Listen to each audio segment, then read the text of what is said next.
بسم الله الرحمن الرحيم. سأل سائل بعذاب واقع للكافرين ليس له دافع من الله ذي المعارج تعرج الملائكة والروح إليه في يوم كان مقداره 50,000 سنة فاصبر صبرا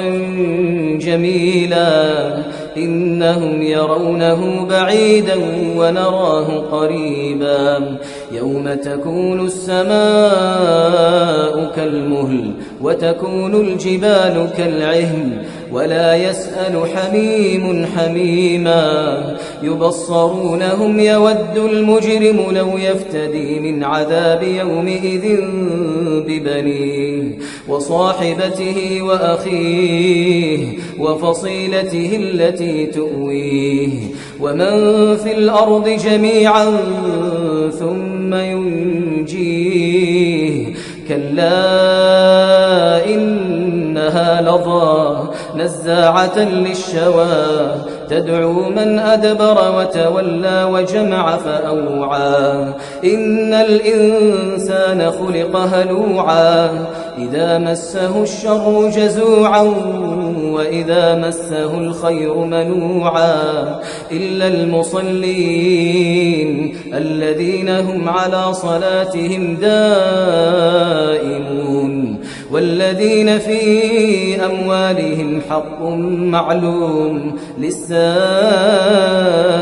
والمحروم والذين يصدقون بيوم الدين والذين هم من عذاب ربهم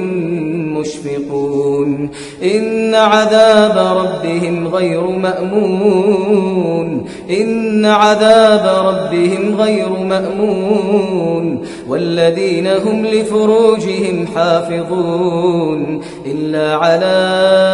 أزواجهم أو ما ملكت أيمانهم فإنهم غير ملومين فمن ابتغى وراء ذلك فأولئك هم العادون والذين هم لأماناتهم وعهدهم راعون والذين هم بشهاداتهم قائمون والذين هم على صلاتهم يحافظون أولئك في جنات مكرمون فما للذين كفروا قبلك مهطعين عن اليمين وعن الشمال عزين أيطمع كل امرئ منهم أن يدخل جنة نعيم كلا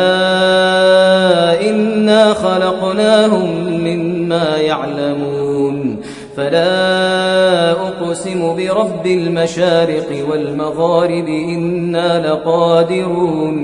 إنا لقادرون على أن نبدل خيرا منهم وما نحن بمسبوقين فذرهم يخوضوا ويلعبوا حتى يلاقوا يومهم الذي يوعدون يوم يخرجون من الأجداث سراعا كأنهم إلى نصب يوفضون خاشعة أبصارهم ترهقهم ذلة ذلك اليوم الذي كانوا يوعدون